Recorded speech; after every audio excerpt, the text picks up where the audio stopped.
Hi there, it's Marita, Harmonic Wholeness, author of Living with Grace. And today we're going to celebrate the book actually coming out here, available for sale where books are sold. Thank you for joining me today. And every time I do a reading, I kind of tune in to what I should share with you. And today, actually, hi Denise, how are you? I wanted to, oh, you're gonna make me cry. Thank you. Thanks. I opened the book. Who else here? And it opens to the very first page. It opens to advanced praise for the book. And I felt inspired to actually share that with you. And it's something written by Kristen Scanlon, who is the animal communicator that Grace and I worked with extensively. And she, Denise, you're cracking me up, girl. I want to read what she wrote because even my publisher said this is really needing its own highlight. Hey, Patty, thank you so much for joining me. Hi, Mari. This is what Kristen says. Living with Grace has so many layers within it that I don't know why you wouldn't want to read it. Hey, Mary, I'm so glad that you could come. Wonderful. As an animal communicator, I receive calls to help humans and animals communicate with one another in difficult life situations, end of life being one of them. It's very difficult to give the human information I know they don't want to hear. Hi, Sandy. But they need to hear it. And what I share comes directly from their animal in order to bridge the gap of knowing and trusting what they need to do with the animal for them to let go and do the next step, whether it's holding on when you want to let go or it's letting go when you want to hold on. The animal is guiding them, and there is comfort in that. It is a process between all parties instead of one-sided. Sometimes the animal needs us to hang on just a little bit longer for them to do their part in their life, and Grace was an example of this. You see, dying is an active process. If the animal was ready to die, she or he would have already left their body. We are here to learn to give grace to the dying process and be present with each other so the death is more complete for all involved. If you're someone who wants to go deeper, this is the book for you. Grace shows that it is not about getting it right in this moment. She shows that giving yourself space, space and time to come to your knowing is what's important.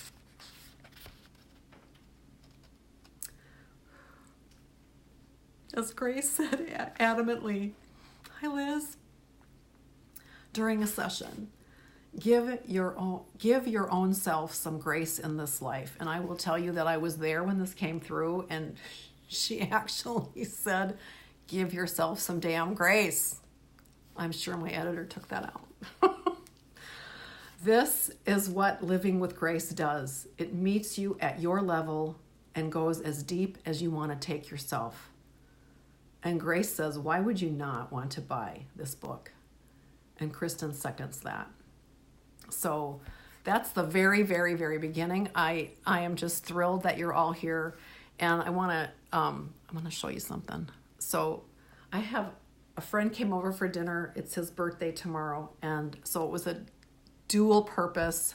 Hey, Rowan, to open a bottle of bubbly and have a toast for Grace, for the accomplishment that has been achieved in less than 2 years since her passing, and for being able to bring this forth to you so that you can live with grace. So I'm curious, and I honestly don't. It's always different. Do you have any questions that you might want me to answer? And then if you do, would I be able to see them? I think I would, but let's see. Yeah, I saw Mari's statement. Cheers. Thank you. Let me have a sip. I know that Rowan is an author, so she knows what that's like. Let's see who else is here. Thank you. Who said that? Mari. Oh, okay. That deserves another toast. Mari is having a glass of Zin. Thank you. Across the country, she's joining me for a drink. I love that. So for those of you that don't know Mari Vogel, I don't remember where you live, honey. I know you're on the East Coast. You work with animals. Tell me quick, put in the chat what you do so I can tell everybody. You work with traumatized animals, if I'm not mistaken. And this book actually may help the people the humans of the animals that you work with. So that's not coming up. Type it in, put your glass down. Mary's another Mary. Thank you. Thank you for stopping. I appreciate that. So, every time I do a reading, North Carolina canine massage therapy and Reiki. And I know you do stuff with CBD oil too. I don't know if you work with essential oils, but how many rewrites before you felt it was ready?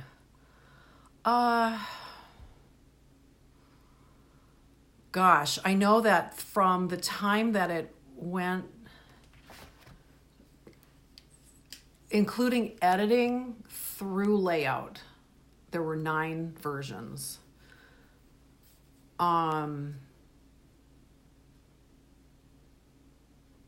Yeah, 9. Darcy Smith, have a dog with bad pain in her hip. Oh, boo. Darcy, I haven't heard from you in a long time. Nice to have you here. I think back to your question, Rowan, writing a book, it's never perfect, and you have to get away from having the content be perfect, because it's like, I've talked to other authors, once it's published, it's like you already want to make changes. So you got to go with what is right at the time, and you just got to trust. You remember that from school. Remember what from school? Do I remember you? Yeah, I remember you from, grade school is what I think you're asking me. So anyway, Rowan, 9. I had 9 revisions, and there could have been tweaks to make it look more pretty and that kind of thing, but the content was all there. Thank you, Darcy. I appreciate that. It's nice to have you here. Kristen's in the house. Oh, Kristen, if you just came on board, I just read your endorsement, and I just had a few toasts. So I hope you've got something to join in. But I will answer your questions as they come up, but I also wanted to say that when I want to sit down and do a reading for you, I kind of tune in, like, what does Grace want me to share, and also what are you wanting? And there's a chapter in the book called The Tapestry, and I remember when this came through, and it was quite profound in that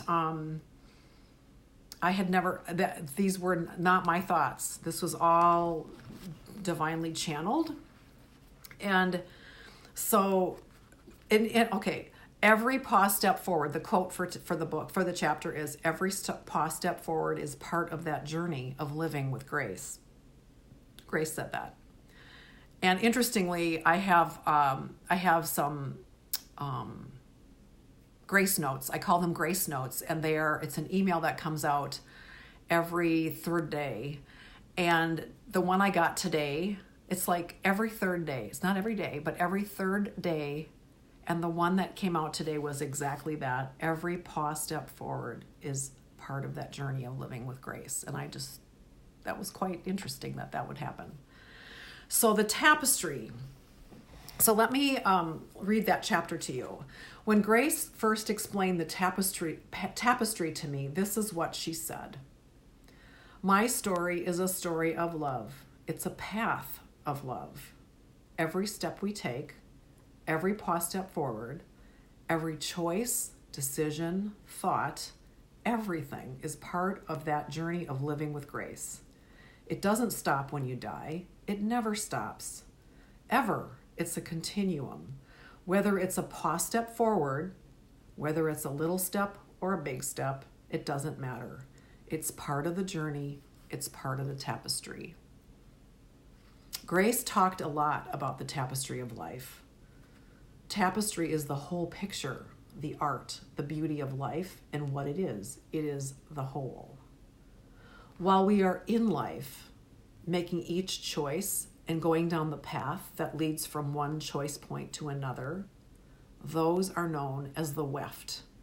They are us making choices. Hi, Jenny. Good ones, poor ones, it doesn't really matter. They are choices which take us on our life journey. The warp, or the stationary yarn, is soul, and it's always there. It is a rock of confident knowing. It is confident grace. It never doubts why it is here or what it came to learn. Hi, Kristen. I'm so glad that you could join us. Our soul allows our humanness and our choices. And when we allow and ask, the soul answers. The warp, our divinity, is all we know before we incarnate into physical form. The warp is divine perfection. Once we come into the physical, the weft begins to create our picture. This is when our tapestry begins. Hi, Jenny. We are now independent beings capable of making choices and going along the path our choices lead to. When we make a less than perfect choice, typically we are not listening to our inner knowing. If we are not listening and continue to make the same choices from habit rather than truth, life happens. Sometimes there's a catastrophe, injury, or accident, and it is in those moments we are forced to go still, because at that point, there is no choice. When there has been an injury, there is a corresponding recovery. If it's a sprained wrist, broken toe, head injury, or something even more severe, there is always a corresponding healing that is necessary. Everything else, everything you thought was important before this incident now becomes faded and its importance is diminished. Those are the wefts of our tapestry. These wefts create the picture of our life. Many times our wisdom and our deepest learning comes from these episodes. Where we go during these times is the dark night of the soul. The dark night of the soul is a place of deep spiritual learning. It is a deep learning where everything else falls aside, and the only thing that matters is healing, taking care of the body, and returning to a thriving whole state. When Grace lay on the side of the road, she didn't say, "Let me die." Instead, she said, "Get me to the next place so I can get out of this. Get me to the next place so I can get out of this, and to the next, and so on." She knew at that juncture that these choices, these decisions were being made on her behalf, but she had to trust because she had no strength. She didn't really have a say unless she gave in to death. And yet the fascinating thing is that she didn't give in to death. How many times in her short life could she have relinquished and let go and gone to the other side? How many times could she have made that choice and taken that weft in the road that would have taken her home to wholeness? She feared death because she had not yet made peace with her life. She had not yet made peace with her life. That is so profound. That is right there, so profound. There was a part of her deep down that knew she needed to find her way to me. She said to herself, I didn't have a name. She said herself as I asked the question.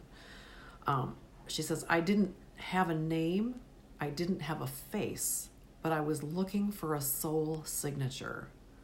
She was looking for an energetic pattern, and that's where Arya came in. Arya is her kitten, and you learn about her elsewhere in the book. We do not create our tapestry by ourselves. We are not the only ones holding the yarn. Other people come along with different color yarns. They weave it into our warp, and it becomes a beautiful image or a black shadow. With each new yarn of bright color, bright, beautiful color, or the dark shadow in that warp, in that color of yarn, those are the points to continue with the dark or to move forward with joy and flow with the color. It's up to us to keep choosing people, opportunities that enhance our tapestry, that make us stronger and better, and that make us more of our soul essence. So there's more, but that's where I feel inspired to stop. I think the whole notion of our life being a tapestry, you can envision a tapestry of, well, it's a weaving.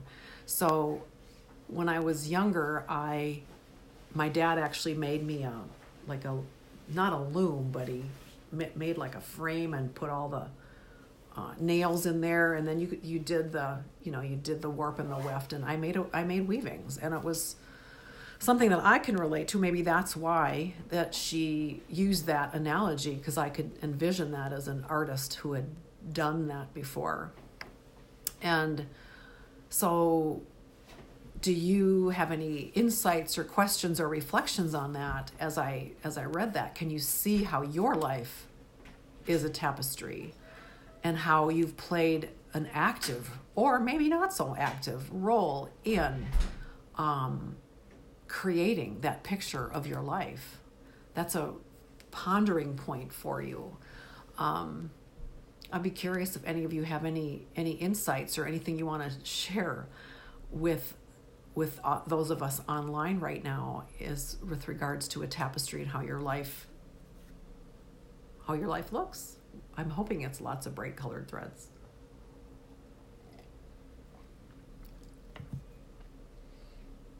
No, are we shy? As I keep an eye. Oh, let's see. Yes, love hearing the insight thought. Yes. She had a lot of profound things to say that leaves lots of room for the contemplative, for being contemplative, like take a notion and just sit with it and reflect on whatever she's asking. In the book, what I've done is, so after every chapter is I have a your turn, and so I'll just read this because I don't know what the Grounded in Grace is the chapter, and then the your turn says, reflect on confidence. Do you recognize the voice that is your inner knowing? Do you hear the whispers? Are you in loving relationship with your own truths? She loves getting people to think and contemplate. Kristen says that. Have you taken time to write them down or to sit with them so that you can embody them, be an example of them? Your truths become the filter through which you make your decisions. I remember when I first got that, had that awareness, is that, what I believe in, I mean, maybe it's obvious to you, but it wasn't, I don't know. It's like when you label something, sometimes it just solidifies. But your truths become the filter through which you make decisions. That, to me, is just a powerful sentence. So at the end of every chapter, there is a your turn. And then the next page, you get to actually write the answer, reflect on that.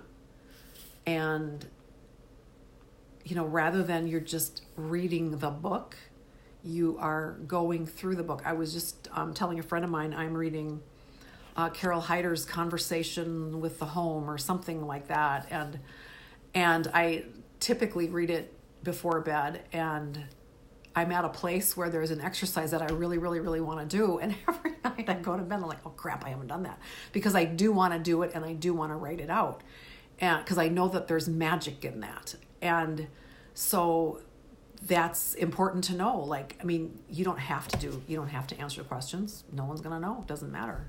They're just there should you want them. So lots of different, let's see. Mari says, lots of different colored threads with so many different animals in my life. Cool. They all bring something so unique and so unique and bring different insights. Oh, that's cool. So each animal that you work with has insights that it gives you. That's really cool. So yeah, I've learned a lot from Grace and my other kitties. I've had, Ginger, Smokey Bear, Grace and Ari. I've had 4 kitties. Well, I have one. She's still here. So, and each one so distinct, so unique. They each have their own personality and what they bring to me, or they brought into my home. And I think that's essentially what Mari's talking about is the animals that she gets to work with. They bring her different insights that I'm going to jump to the conclusion that she might actually share with her owners, with the animals' owners. And that would be a fun thing to talk about, wouldn't it, Mari? I wanted to look up one more thing. Do you want to tag Anne? I do not want to tag Anne, but does that mean Anne is here? I hope that means that Anne is here. I would love it if Anne would be here. I wanted to read, where is it?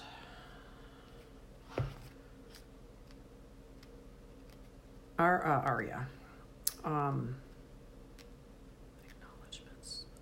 I'm sorry, this came to me afterward, you guys. Aria's grief and healing. Brian's on the line. Hi. How nice of you to join us. I am looking for a poem, a piece of prose that Grace's vet wrote. She has a very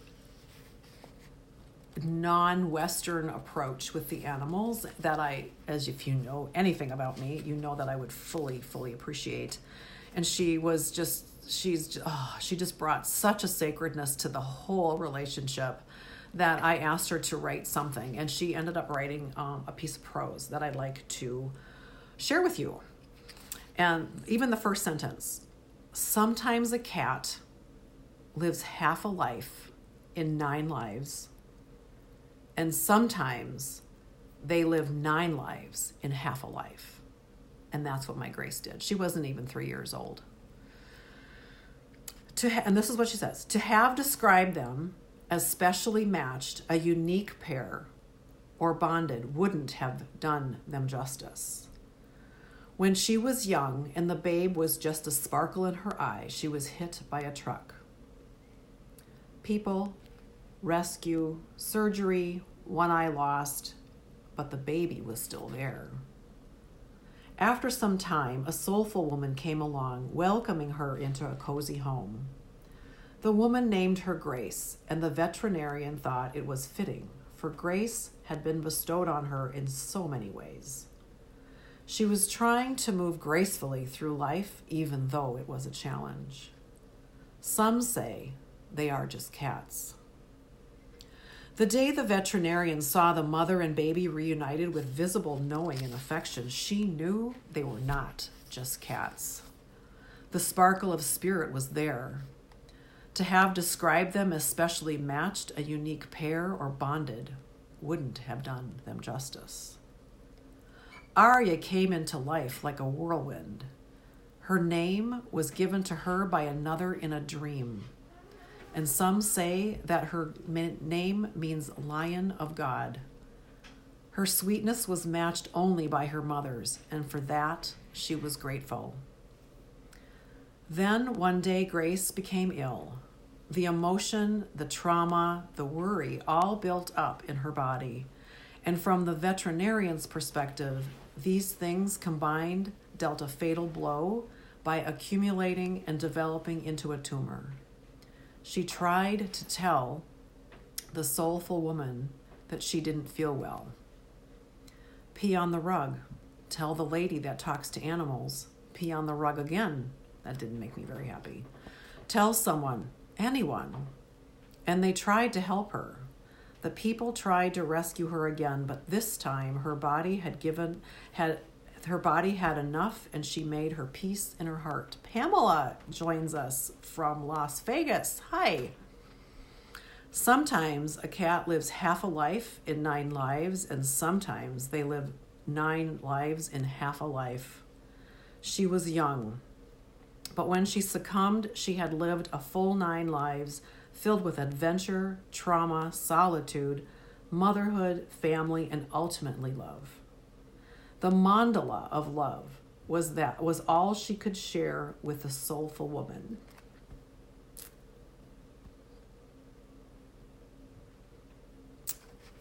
Yeah.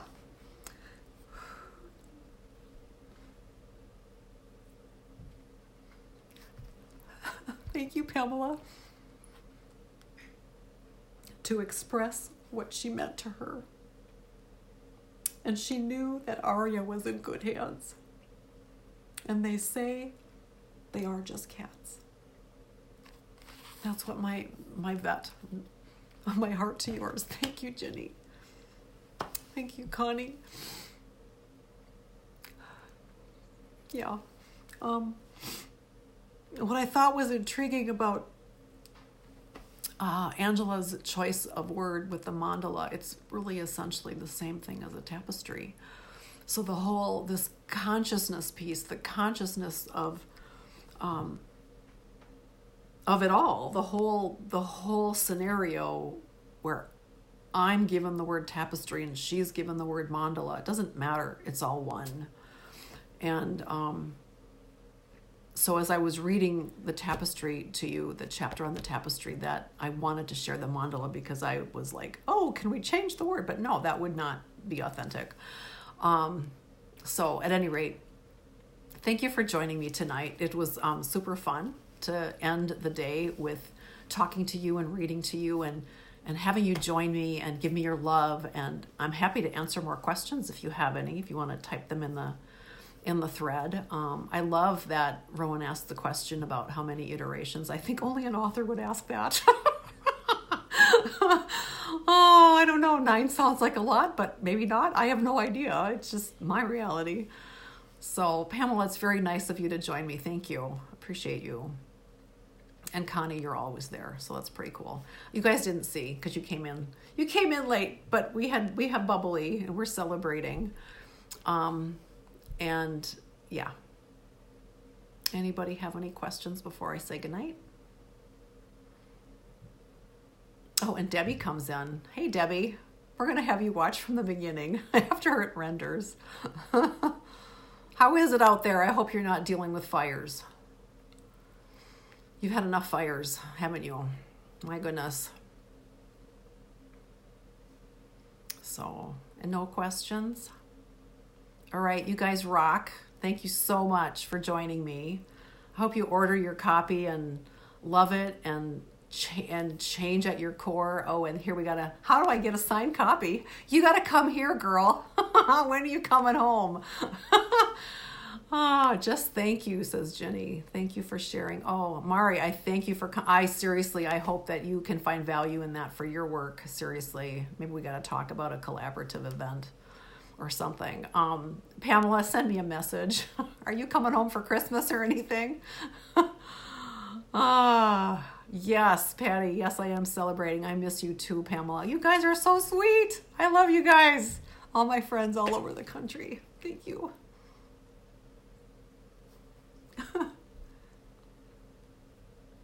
Okay. Yes. Congratulations. Thank you.